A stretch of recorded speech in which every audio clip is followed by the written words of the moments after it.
welcome to the DL Gaming Podcast, adding games both new and old to your backlog, one slightly inappropriate episode at a time.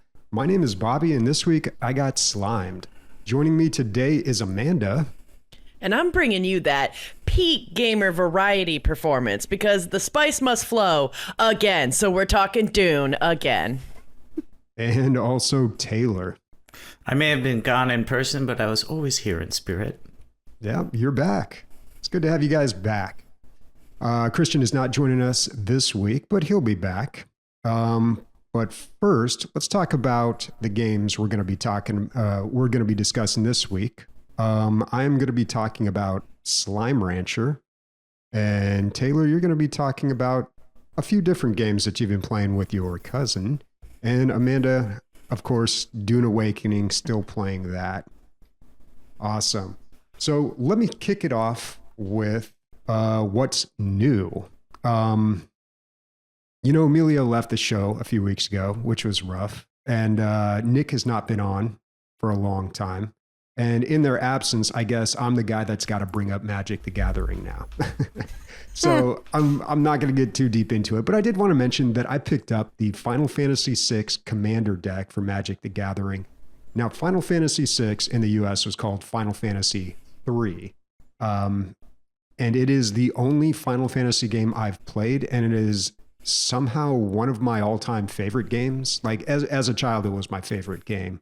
So it's kind of strange that for some reason, I don't care for Final Fantasy yet, that specific one. I'm just like, yeah, that game was amazing. So when I saw the Commander deck was coming out, all these Final Fantasy Commander decks and cards, I had to get the Final Fantasy VI one.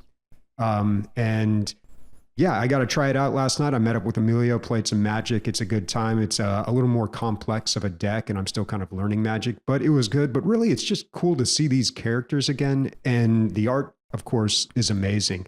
And that was a Super Nintendo game, Final Fantasy III. So it was very low resolution, the video, the graphics and the audio. But to see these characters drawn out in that really beautiful animation style they have for the cards is really awesome. And of course, all the cards are crafted in a way where the characters like do the same thing that they do in the game. So it was a good time. I really enjoyed the deck. Look forward to playing more of it. All right. That's cool. Taylor, what do you got this week? What's new with you? I recently just got back from spending a little over a month in California, driving there and back. So I put a ton of miles on my car. The way back, I brought my 14-year-old cousin with me. Stopped at a bunch of cool places in the southwest of the United States. And once I got back, I've been super busy just cleaning house, doing yard work, all that stuff. But I was still able to check some video game news. And the thing that really stood out to me this week was RuneScape 3 is ditching microtransactions, which I don't know if you've heard Amanda and I talk about RuneScape in the past couple of months. That was one of our complaints, is how much microtransactions are in that game, and like wheels you have to spin and spend 6 different currencies and all of that. But the developers put out an like hour-long video where the one of the head designers was talking straight to the players and like, hey, look, we hear you. This has gotten too far, so we're going to go ahead and remove those and try to come up with, I don't know what their next monetization scheme is, but I'm sounds very so much nefarious when you call it scheme. Well, it is pretty nefarious. Mm-hmm. Yeah, I don't doubt it. I've never played RuneScape 3, but yeah, microtransactions that can ruin a game. And they had already toned them down over the years, and it was still just too much. Yeah. So I'm curious though, Amanda, what you think about that. I'm glad to get rid of all the microtransactions and just all the fucking chaos coming at you to spend real money in a video game that you've already spent real money on. In some cases, I mean, RuneScape's free, but like I think of like Guild Wars 2 and like just kind of how that just devolved into just microtransactions and bleh, grossness. And so like I'm really glad to see that RuneScape is going to be getting rid of that and ditching it. Awesome. And then Amanda, you had something really fascinating to talk about this week too. Yeah, so kind of something that's a little, I don't know if I'd say it's truly new. We're still within kind of the realm of it. So June 27th, as we're recording this now, it is the 29th. And so June 27th is National PTSD Awareness Day. There was a news article that I had saw where there is a nonprofit gaming group coming out of Boston that like specifically helps bring veterans together to do various things. And they have a very large Discord community, so you don't even need to be there in Boston, but they do in-person events as well too. They have this really cool thing that I think that they call battle buddies. It kind of reminded me of Helldivers, actually. That's what the Army calls each, like their partners, battle buddies. Yeah, and that's exactly what they were going off of, that they really wanted people to pair up and have a battle buddy that they can game with. And they play all kinds of games, from console games to PC games. And they really seem to have like a really great community going on that really focuses on veterans being there for veterans, especially focusing on their mental health and doing things together, like playing D&D and board games and video games. I saw on some of on their website, this is the organization that makes this is called Frost Call, like Frozen Frost and the Call of Duty, a call of action, right? So www.frostcall.org is where you can find the information of events that they're doing, or all of their links and things going on, but also about them. And, they really want to use community to really help people transition into more of a civilian life, but then have that kind of camaraderie that they had with their battle buddies while they served. And I just think that that is really important and like valuable to have, regardless of June 27 being the PTSD Awareness Day. I mean, part of why I love Crafting Survivals is the community. I love the community we have, and I think that those things are really important and really good, and it's really good to get paired with other people who have maybe had similar experiences of you and can relate to you. And I think that we need something for veterans more than a lot of other groups even. So it's really great that that this group is doing these kind of things. So I know that we have a lot of veterans in our community as well too, and so I wanted to kind of bring that to people's attention, especially if anybody's in the Boston area. It seems like it's really cool what they do when they kind of get together in real life. But on Discord, they do actual video game nights and stuff too. And it was creeping on their website and seeing that, like looking at, the computer monitor screens, because they weren't really telling me what video games they were playing. But I saw some games like Rocket League and definitely Call of Duty on there. And even I think Fall Guys I saw on there. So they're definitely playing a whole bunch of different kind of video games. But I just thought that was so cool. Like the concept of a battle buddy that is your gamer friend, your gamer buddy that you play with all the time. As a veteran who found the DLG Discord shortly after I got out of the military, the community here really helped me get through some tough times too. So I think it's such an important thing to shout out. And if you're someone who's maybe wary about donating to our Patreon, I'm sure this cause could use your money too. Yeah. All right. That's what gaming's all about, isn't it? Community. I agree. All right. Let's kick it off with what we played this week. So these are the games that we played, and I'm going to be talking about Slime Rancher. Now, it's funny that we were talking about community and gaming, because this is a single-player game, and it's kind of weird to play a single-player game like this, especially one that I feel like should be multiplayer and kind of lacks that community. If you don't know, Slime Rancher is a single-player adventure farming sim. It's been out for quite a while. There's been a sequel. Basically, you collect slime. You get plort, which is, I guess, slime poop. I don't know. You feed them and it comes out of them. So I'm going to assume it's slime excrement. And then you make money off that plort and you buy upgrades with it. And you just repeat that cycle. It's kind of a cozy game, low stakes. I've been playing it on the easiest mode too, and this is actually my second time around playing it. Now, it sounds like a Futurama episode so far. Yeah, Like, something out of Rick and Morty. yeah, it kind of is. It is a little on the sci-fi side, I guess, with the slime. I don't know. You're on kind of like an alien planet. The setting, I'm not too sure what's going on there, and I haven't been following the story.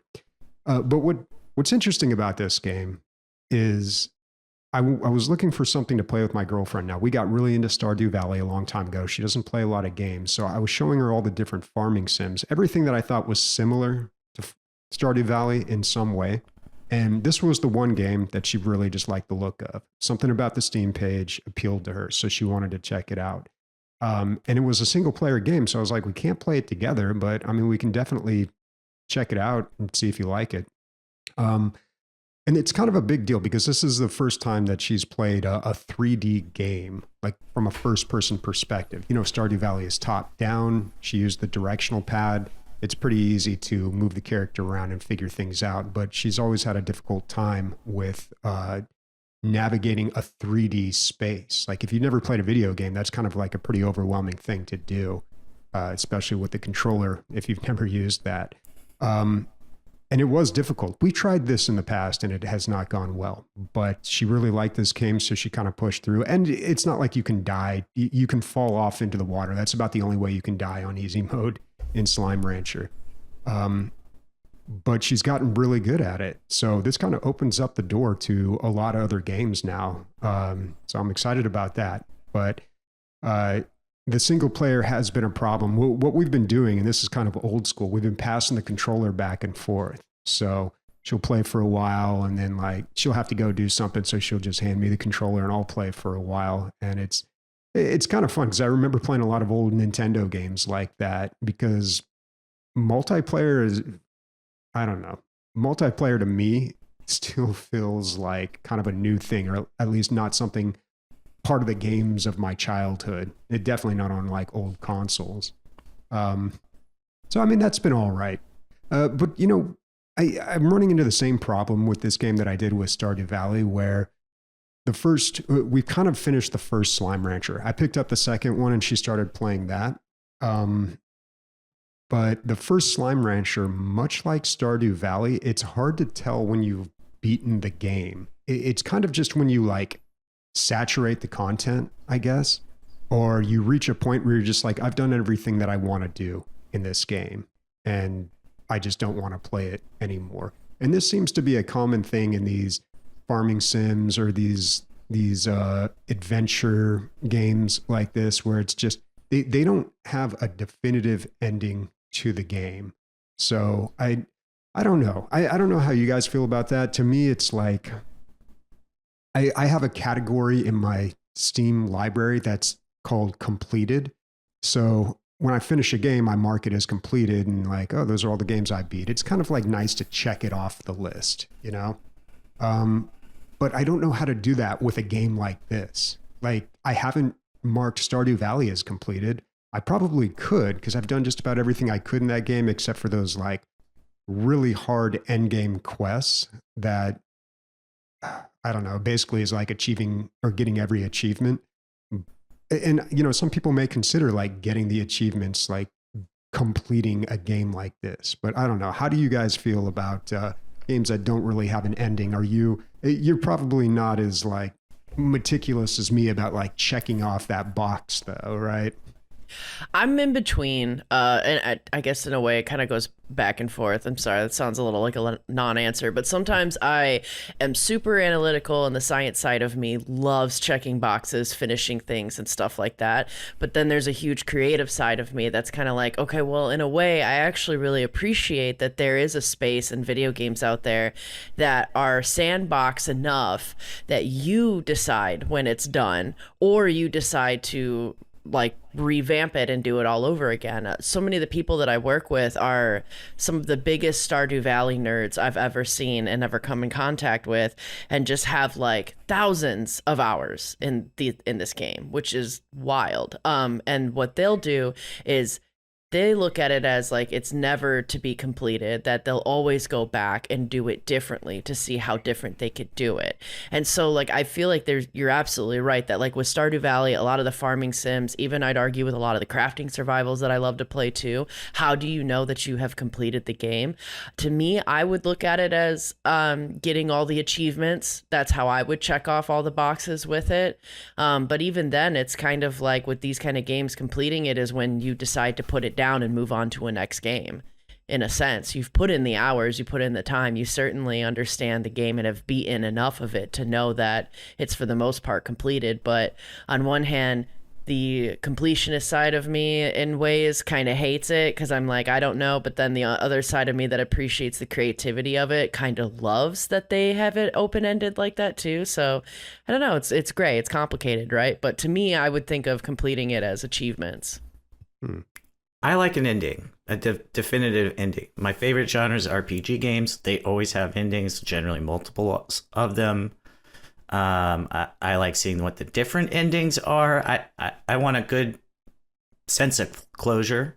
One of the things I don't like about crafting survival games is like, oh, Valheim. Okay, you beat the final boss, but who cares? You can just keep playing for another 1,000 hours on that seed. And it's just not appealing to me. You know, if I want to go and create my own adventure, I'm going to travel. I'm going to go somewhere and hike through the woods and the mountains and like create my own adventure. I'd much rather have my video games be video games that I can sit down and I can play, and they have a definitive ending that I don't like having it be left open, you know? Well, what kept happening with me with Stardew Valley is they'd release a huge patch and then there was all this content. So I thought I was pretty much done with the game, but now it's like, no, not really. There's still more things to do. But I don't know. For me with these farming sims, it's like you can just kind of feel it. It's like a relationship. You can tell when it's over and it needs to end. But yeah, I don't know. I think that's kind of like the old gamer in me that's like, no, video games have to have endings. But I'd say the majority of probably the majority of gamers these days play games without endings. In terms of multiplayer games, don't have an ending, and I imagine those are probably what people play the most. It's super fascinating because, especially for all three of us and probably most of our listeners, but a lot of us that are older, like growing up with video games, the status quo was a game that was linear, that had a beginning and meat and then an ending. And, I think Bethesda might have been had a hand in kind of like changing that feeling. There were a few games that like allowed you to keep playing even after it ended, and now, like Taylor just kind of touched on, most gamers, I think these days it's like flipped. Most of the games are open-ended, or they're multiplayer, or they keep going and they don't necessarily have an ending or a clear ending, and it's kind of more unique and rare to find the games that are ones that come with closure. And so it's kind of interesting how it's flipped like that. But I think it's cool. It's like both, you've got like a closed circuit loop where you know that this one's going to have an A, B to C, and then it ends, and you get a whole story and a whole complete thing out of it. And then there's other ones that you can pick up that are kind of like, do what you want. And so I think that's kind of fun. It's nice to have both. Yeah. And then you have games like Hades or even Binding of Isaac where you beat the game, but that doesn't really mean you beat the game. There's so much more to do after that. It's designed to be replayed. Right. Absolutely. I think it's cool, though, that we've got like a game mechanic in a way forming on how the time in the game is, if that makes sense. I think that's kind of neat that we've gotten to the point in the industry that this is becoming creative, like you said with Hades, where you're just like, oh, you thought that you understood what an ending looked like, that we're going to change that. Like, I think that's really awesome. Yeah. All right. So that was Slime Rancher. We're moving on to Slime Rancher 2. But I don't know if you're going to be hearing about that next week. But Taylor, tell us about the games that you've been playing with your cousin. Yeah, as I was talking about on the top of the show, I had my 14-year-old cousin with me, drove him back from California. And once he got here, we played a bunch of different video games, Xbox, computer. And it was really interesting because his family doesn't really let him play mini games. And the ones that he does have are Switch games like Zelda and maybe a handful of other like non-violent, very family-friendly E for Everyone games. And so he had been really wanting to try other types of games, and I'm the cool cousin or uncle who is letting him play them. So one of the very first ones that we decided to play was Sid Meier's Pirates, like the old school Sid Meier's Pirates game. And just to kind of get him used to the like PC controls, because it's such an easy to play game. A lot of it's done on the number pad. And it was a surprise hit. He loved it. He had nothing bad to say about the graphics. He just really seemed to enjoy driving a ship around, shooting cannons, boarding actions.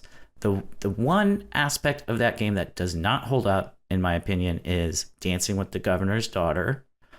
If they remake it, which I believe they are, let's just get rid of that part or something.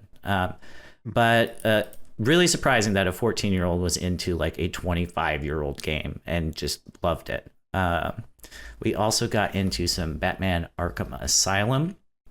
That game was a little on the darker side for him. He definitely felt like he was getting away with something playing it, even though it's really not that dark.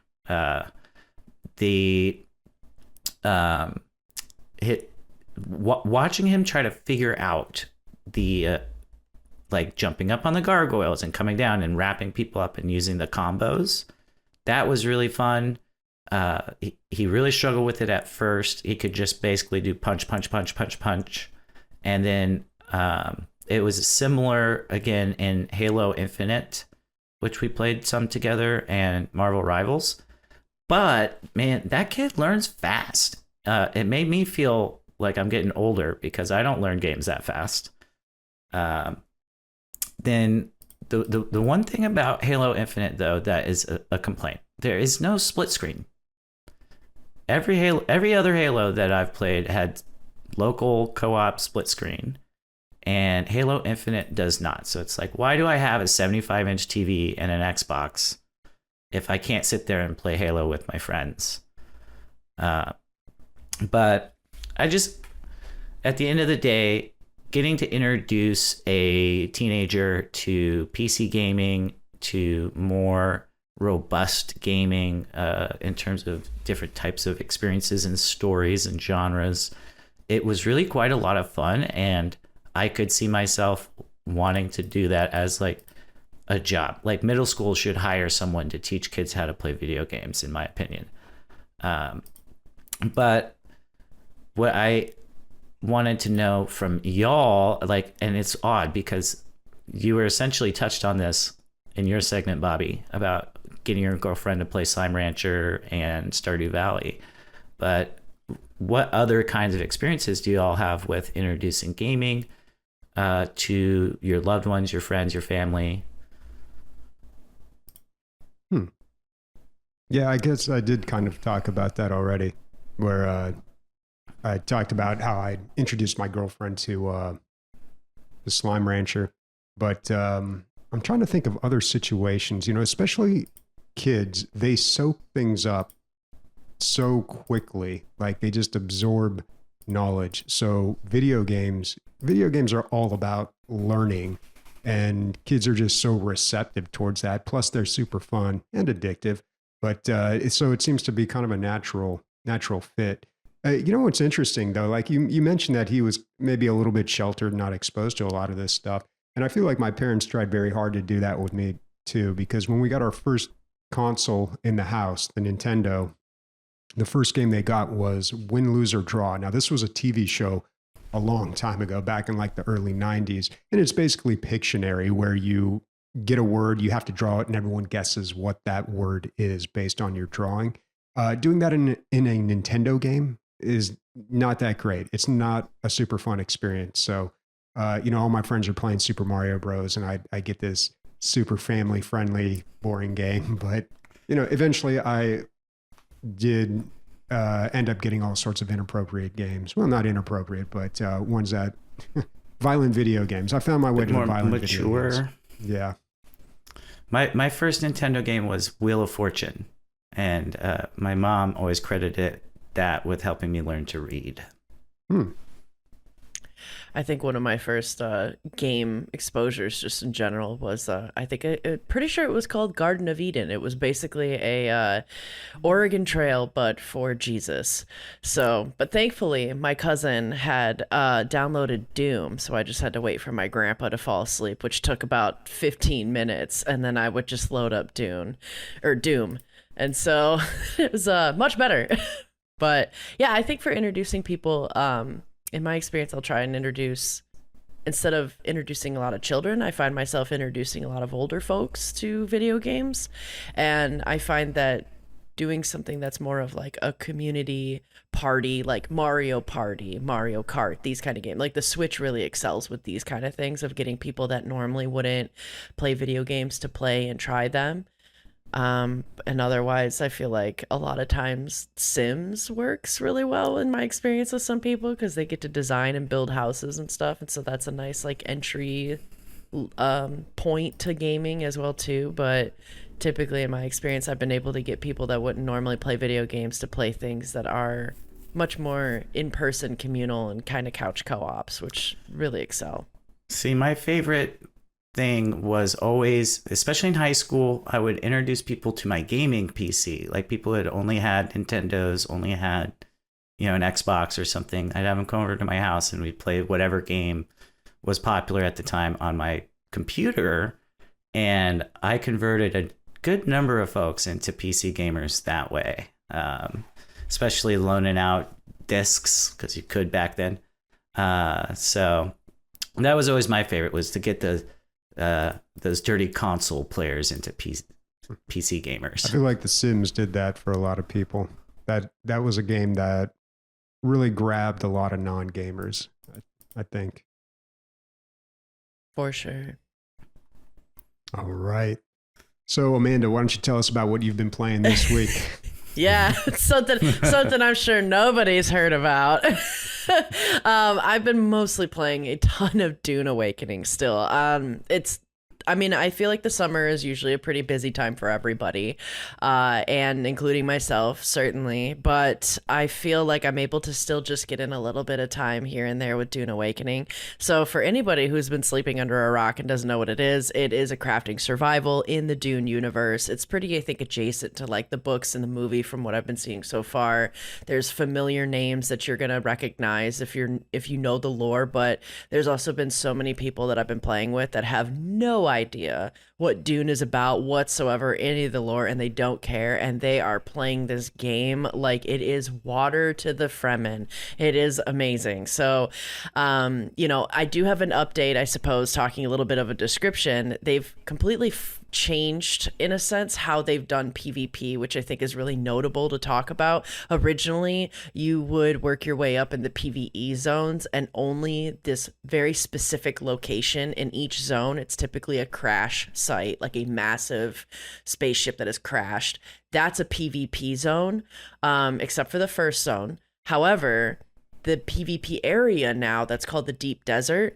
Originally, they had quests that would go into the Deep Desert and kind of force PvE players to go into PvP worlds, and that did not work out very well. So the dev team has been so incredible since this game has been launched, and really active with their community and their patches, and they're fixing things from bugs and problems and technical stuff all the way to like what people would suggest, what they like, what they want, and kind of implementing that and really being fast and timely on doing these things. So PvP is something that they just fixed, where right when you get into the PvP zone, there is an entire portion of it, especially where all these quests are that required, where that's actually PvE, and people cannot just kill you or just be waiting to, grief you right when you get into PvP. So I feel like that's really such an awesome upgrade that they've made and really helped, because while the PvP is really awesome that they've added, nobody, I think, wants to be forced into a play style that they don't want to do, especially when it takes like 30 hours or more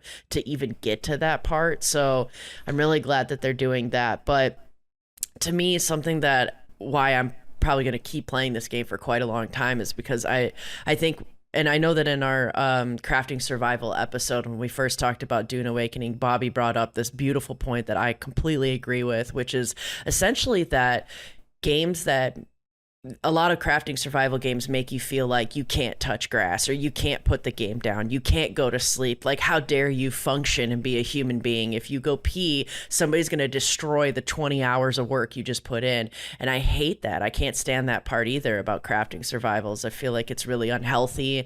And at the end of the day, all of us deserve to have lives outside of the PC gaming. And it's amazing when we can join in as a community and do all kinds of things, but we also got to take care of ourselves outside in our bodies too. That's so important. I mean, and it's not just crafting survivals these days. It's also things like any live service game, you know, like Marvel Rivals. I started playing that with my cousin as well. And it was a matter of like, oh, make sure you do the daily and get 10 headshots with this character. And and they want it to be the only game you play. And yeah, they penalize you for leaving. And those daily quests, that's, you know, those I feel like started back with World of Warcraft and were designed as a way to throttle players who had become so addicted that it was all they do. I mean, World of Warcraft, same with the 2007. XP. The longer you were logged off, the more bonus XP you got. Generate bonus XP. Yeah, they started implementing things like that in World of Warcraft because that was like the original game that people would just like play on the toilet, you know, that they would just like not exist in real life because they were just playing this game so long.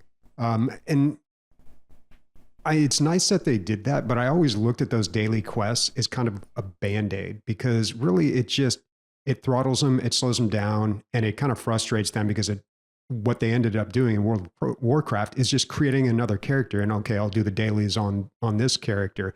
So basically it didn't inherently solve the problem at the root of the problem of it being super addictive. But I don't know. But then daily quests have now persisted through all games.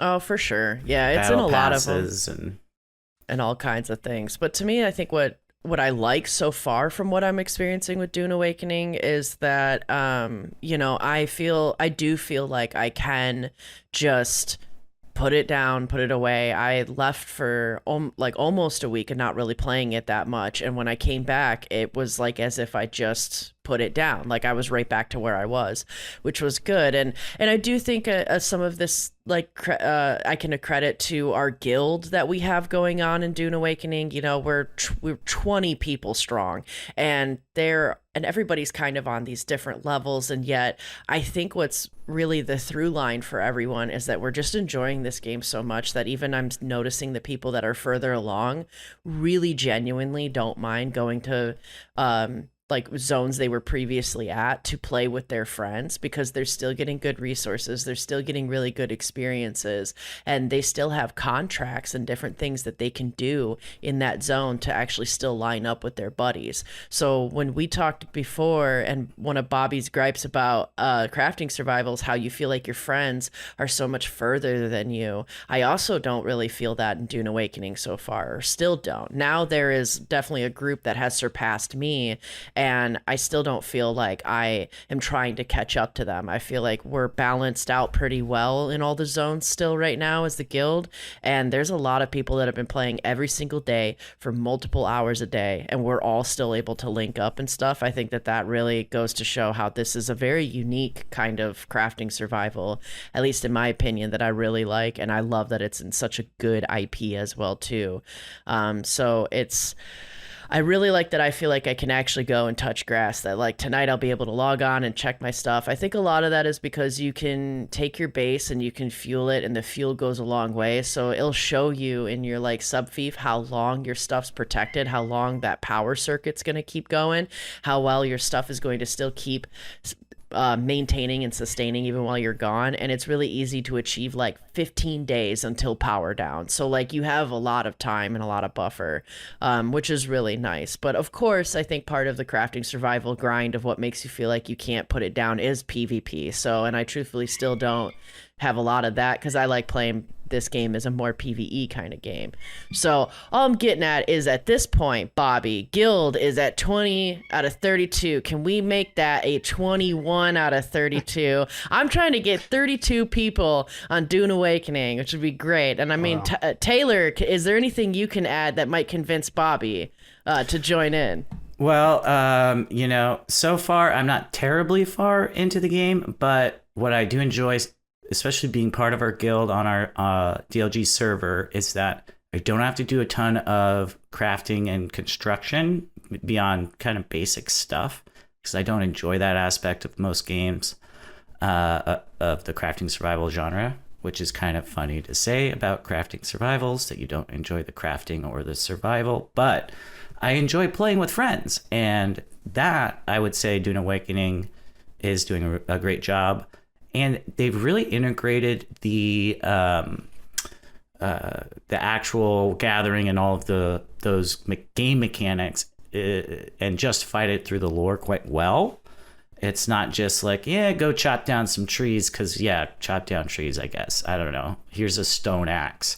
No, you get, your laser thing, and your job is to find the Fremen in the desert, and it all makes sense why you would need to be gathering these materials and crafting a still suit and whatever. That, and then as Amanda touched on, the lore is pretty good. There are definitely discrepancies. I mean, you got to make allowances for a video game where everyone is the hero.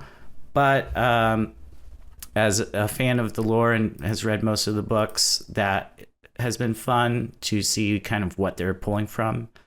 But I would love to see Bobby on there as well. Let's make that lucky number 21. I don't know if you guys are giving too convincing of an argument here. So number one, that slime's not going to ranch itself. All right. I got to stay on top of that. Number two, Steam summer sale going on right now. I spent a little too much money. I mean, honestly, not that much, but I know I'm buying games that I'm not going to get to forever. But I'm working up quite the backlog here on the Steam summer sale. Did they discount Dune Awakening on the Steam summer sale? Because that just came out. I would be surprised if they did. So maybe $5. Maybe a 10-15%. Yeah, they usually don't. I just looked it up. Answer is no. They did not discount it. That's expected. All right. So a year from now, when nobody's playing this game and it's half price, maybe I'll pick it up. And we can resurrect the guild. What if I told you that your sub thief, you're allowed to hurl as much abuse at as you want, at least until you upgrade to the Dom thief? Oh boy, yeah. I don't know. And instead of collecting slime, you can collect spice and sandflower and, I don't know, maybe worm juice down the line. I don't know. We've got a theory. We're starting to try and pull our hypothesis of what this last empty slot in your inventory gives you. And so far, we're thinking it's worm juice. So maybe you can get your slime, Bobby. The water of life. All right. I'll have blue eyes. All right, let's move on to what we want to play. So I wanted to talk about this for a few weeks, but have not had the opportunity. Jump Ship. This is a game that was announced quite a while ago, and then it changed names to Jump Ship. And then a couple of weeks ago, they had a play test or a quick demo that I was a part of. And I finally got a chance to play it. That's over with. Maybe they'll bring it back. But Jump Ship is a sci-fi 4-player co-op PvE game. It's like Deep Rock Galactic or any of these other games where you just go out with a team of 4, you collect resources, you bring them back, you use those resources for upgrade, you go out and you do it again. And in this case, you're upgrading your ship. So there's been a lot of comparisons to Void Crew, which I haven't played. I love Pulsar Lost Colony. That's a similar type of game, but not nearly as popular as Void Crew. So I was excited about Jump Ship. And this was my first hands-on experience with it, and they're promising big things. So right off the bat, a few things that I liked. First of all, the graphics and just the feel of the game was way better than I expected. It looked and felt very well made. Almost, it reminded me of Star Citizen in a way. Like it just felt like a very polished experience, and I was not expecting that right out of the gate in the demo. So kudos to the team for making that happen. They also really did a good job of allowing you to seamlessly switch between ship activities and player activities. Like you can fly the ship, man a gun, shoot at things, and then just walk out of the cockpit, go out the exit and just fly right out. You have these little jet boots and a grappling hook. You can just fly right out and like shoot your pistol at things or land on a planet and just start doing things right away. I remember No Man's Sky making a big deal about this. Like you can fly around in space and then fly right into a planet and then just hop out and like do whatever you want to do. But they really nailed that. And it's especially fun in combat. There's lots of mobility in this game with that grappling hook, and you basically fly around like Iron Man too. And then also the progression in the game. So if you queue up with other players, you can still unlock, or you queue up to somebody else's game, you can still unlock stuff for yourself, which is nice. There were a few things that I didn't quite care for. There's a lot more story in this than I thought there would be. Huge prologue. So it looks like they're really pushing the story aspect of this. Also, no classes. And I really like classes in these types of games. You play Deep Rock Galactic, you've got specified classes. You got a driller, you got a gunner, you got an engineer, you've got a scout. It's very clear what everybody's supposed to do. Everybody knows their responsibilities because they're playing that class. So when you take that away, nobody really knows what they're supposed to do. You kind of have to communicate and tell everybody, okay, you're on this, you're on that. Okay, I got to go do this. So now you take over the guns on the ship or something. It's not as clear. So I didn't like that as much. Also, they don't have a lobby for multiplayer yet. That's probably coming. So it's kind of hard to get a multiplayer going unless you know people with the game. And just the ship combat felt a little clunky. Like you had to lead your shots, and I don't know. For me, it felt pretty difficult. And like, I'm usually not one to complain about like controlling a video game. As long as I got a mouse and keyboard, I'm okay. A controller, forget about it. But I don't know. That's kind of a minor complaint here. Overall, I don't know. Jump Ship seemed really good, but it didn't make me feel like Deep Rock Galactic makes me feel. So I think I would need to spend more time with it. And, you know, the game's only going to get better because they're going to continue to develop it. I think there is a lot of potential and something really good at the core here that they can build on, but we'll see what happens with it. I don't know when this game is scheduled to come out, but or if they're going to have any other play tests, but if you can still sign up for it, definitely do that. And I have a question. Yeah. Does this game have an end?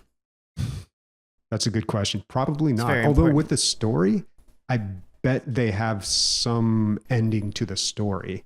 But it is designed to be that infinite loop of you go out, you do the mission, you come back, upgrade your ship, you go out, you do a harder mission, get more resources, buy more upgrades. Like you just build and build and build. Yeah. All right. So that was Jump Ship. Taylor, what are you going to be or what's your game that you want to play? So I want to play The Altars. I'm going to keep this section a little shorter than usual this week because my plan is to talk a lot more about it next week. So I'll just give a basic overview of the game for those who haven't heard of it. And then look forward to next week for me to really dive in. But The Altars is a game. It's just recently come out. It has an 86% on OpenCritic. It is a survival base builder narrative game with a twist. I'm not going to spoil the twist. Some may think, oh, you make clones of yourself to assist with, running your base and stuff. That's not the twist. But it is pretty cool. The base building aspect of it is really kind of fun. You see it off in the distance during the tutorial, and it's this ginormous wheel with that you can run into, and then once you get inside, you can add and subtract rooms, and it really reminded me of Fallout Shelter in that way. And each room would be, has some specific purpose, and there's storage, communications, quantum computers, like all this sci-fi stuff. But the graphics of the game are really well done. It looks beautiful. It reminded me a little bit of Death Stranding, because he's wearing a bulky spacesuit, I guess, and running across rocky ground. I haven't actually played Death Stranding, so take that with a grain of salt. But it runs like a dream on my computer and on my Xbox. But really, so far the highlight has been the acting. The guy who is doing the voice. I don't know if you did mocap, but the guy's doing the voice for your main character. His name's John or Jan. He is really doing a fantastic bang up job. So I'm really looking forward to getting a bit more time into it over this next week so I can give you guys a much better review. But one of the things that I am hoping is that the gathering aspect of the game is kind of more low-key. Currently, like, I'm supposed to go get iron ore or some, I don't know, maybe it's unobtainium, I'm not sure, but I need to go get metal to craft another room in my base, and I just hope it's not, like, boring. So, as I said earlier in the episode, I'm not a huge crafting survival game guy, so it's strange that it's all I've played the last month is crafting survival games, but... Yeah. Well, this game did come very highly recommended from some people in Discord, so I'm excited to hear more about it. I am too. This was really on my radar. If I wasn't on a huge Dune kick, I'd probably be playing so much of this. It's really great too that it's on Xbox Game Pass, so it's not even a ton of money. It's just part of the Game Pass. So I'm very excited to hear more of how your thoughts are, especially as somebody who doesn't like crafting survivals, because I think that's always huge. Yeah. Since I only got about 5 or 6 hours into it this past week, and having seen the response on Discord, I really want to do it right. Very cool. All right. Amanda, what do you want to play? All right. I want to play this game that's been kind of taking over like my Instagram algorithm and whatever. It's big on the TikTok and all of that stuff. It just came out recently. It's this game called Peak. It's not on the Steam Summer Sale, but it is only $8, and I feel like it has potential to being a really good game night game or just the kind of game that's really fun.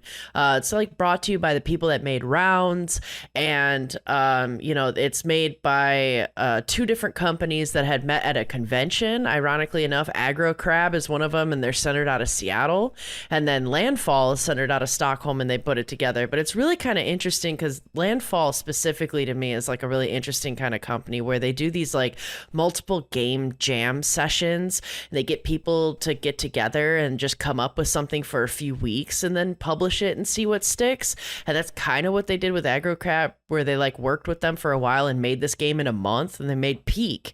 So Peak is this small indie game where you and some of your friends there's these different biomes, these different islands, and you go to an island together, and the whole purpose of the island is to reach the peak or the summit of the mountain in the middle of it. Steam puts it that this game is similar to like Deep Rock Galactic and Phasmophobia, and I feel like part of that is because it's like you start with a mission, a game plan, each person kind of has their own stuff, and you work together to get up to the top of it. And then you do another one. You kind of like go out, finish this objective, come back, you're in some main little spot, then go out and do it all over again, kind of, right? And so this game is a little bit like hardcore parkour. I felt like I was getting a lot of vibes from like Fall Guys and Human Fall Flat, and they have these really funny kind of like ragdolly like physics mechanics while you're trying to climb this mountain, and if you fall, it's just like, it seems like it's the funniest thing and everybody's just laughing because it's all like ragdoll movement. And so I just feel like it looks really fun, really simple, really like easy, but just like has high opportunity to just be laughing so hard as like everybody's just trying to climb to the top of a mountain, and, and then you watch your friends fall to their death. It's great, right? No, but it would be, I think, a really fun time, and it came out recently. June 16th is when it was released, and so I don't know. I think it like I said, it has the potential to be a really good game night game, I think. Awesome. Well, we're always looking for new game night games, that's for sure. Mm-hmm. Yeah, and only $8. It's not bad. Not bad at all. All right. Okay, let's check in with our community. So, quick shout out. This episode is brought to you by Truthbringer and everyone who's been supporting us on Patreon. Thank you so much, folks. We appreciate that. And we're going to get right into the listener questions. Amanda, why don't you kick those off for us? Oh, yeah, this one's a great one. So thank you, Will, for giving us the question this week. So Will asks, how do you guys balance trying out new games when big games like Dune Awakening comes out and probably have most of your attention? Well, Will, as you can see by this episode, I didn't balance. So I didn't balance it. But moving forward, typically what I would do is a lot of times I have some free time. I work a weird like swing shift. So in the morning, I have some time to kind of look at things. And that's when I would be trying out something new. And then at night, I would join all of my friends in the guild and play Dune Awakening. So my answer is both. And how am I balancing my body with all of that and my IRL responsibilities? I don't know. It's a little bit of give and take, right? So it's a little bit of trying just a little bit at a time, but typically trying to build that time, that energy, and that attention with a new game throughout the week and just kind of breaking it down into little parts instead of like spending 6-hour game sessions is kind of how I would go about trying to deal with this, because Dune is definitely taking a lot of my time too. But yeah, how do you guys balance a game when you're very addicted to it and you have to find new games to talk about on the podcast?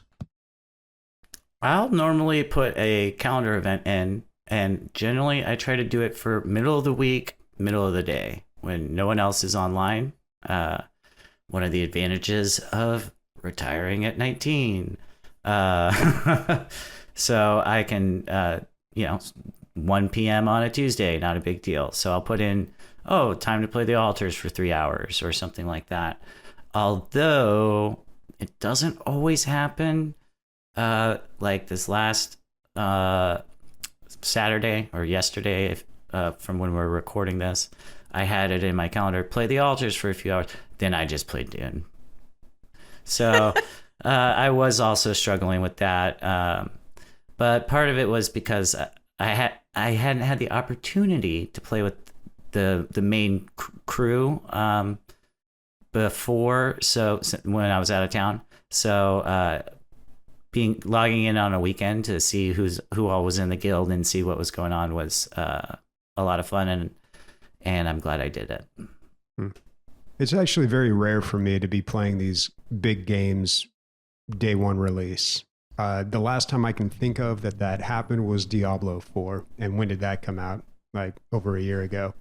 So it doesn't happen too often for me. Typically I wait for games to go on sale until like just for whatever reason I'm interested in them. But it is all about scheduling for me. Like just in general, everything is about scheduling for me. Like I need it in the calendar. I need it in advance. Like I live and die by my calendar these days. So you'd be amazed at what you can do with a little bit of scheduling. Absolutely. And I mean, time management is a skill. It takes time, like it as you keep working on it and the schedule and stuff. And like how Taylor said, like sometimes it doesn't always still work out even though you've planned it, but like as you keep getting used to scheduling and using calendars, using these tools, like it does help. Put out sticky notes on your bathroom mirror, that kind of like all those things that you see in movies, or you've heard that advice and it sounds silly and goofy. A lot of it works. So if you are someone who struggles with that time management, give it a shot. Just like, what's it gonna hurt?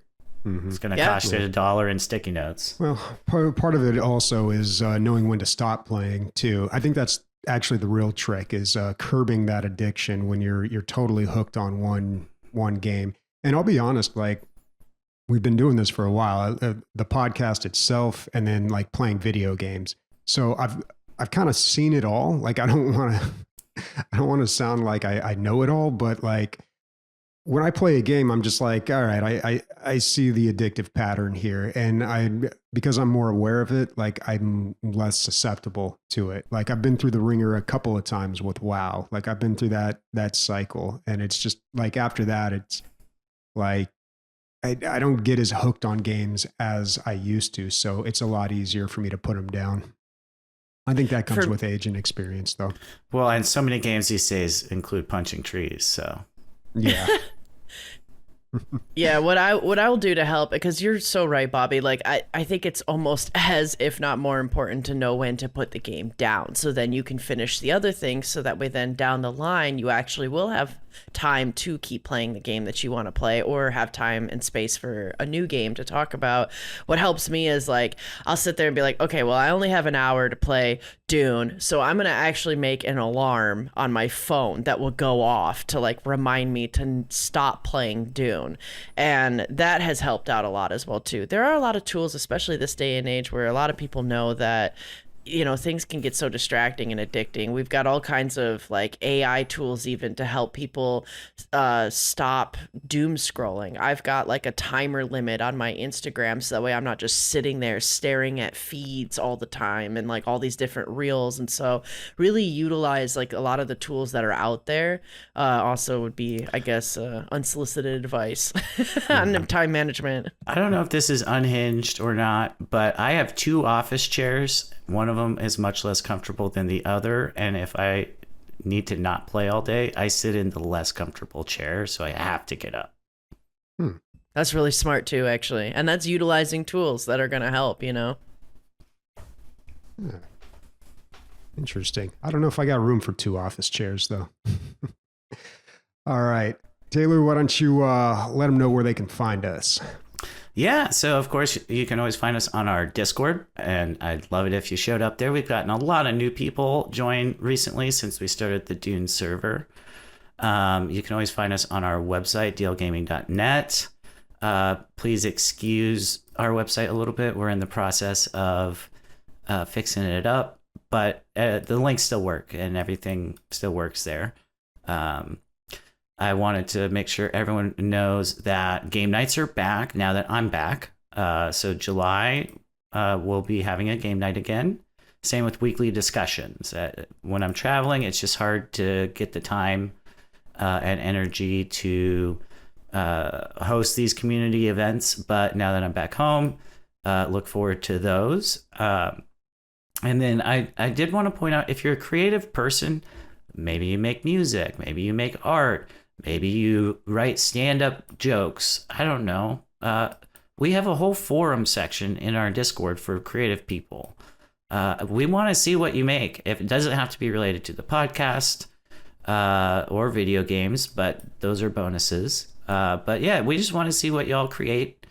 But the last thing I want to shout out, I never do this, but if you guys could leave us reviews on iTunes, Spotify, wherever you listen to your podcast, that would be really helpful. I was talking to Christian the other day, and he reminded me just how important those are in terms of discoverability and making sure more people get the chance to listen to us talk.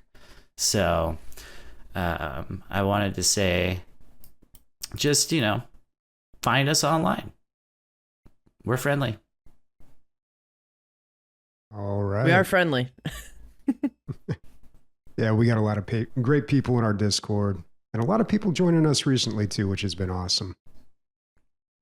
Okay, so I guess we got to wrap this one up. Again, my name is Bobby, and joining us today was Amanda and Taylor. Thanks for showing up, folks.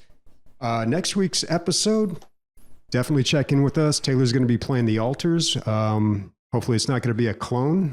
Will the real Taylor please stand up? And last but not least, we like to end this on a song. So I got a doozy of a one this week. This is going to be from Command and Conquer, the original. This is called Mechanical Man, and it's an absolute banger. You can grab this game for $5 on the Steam sale. So definitely check it out. I probably will be.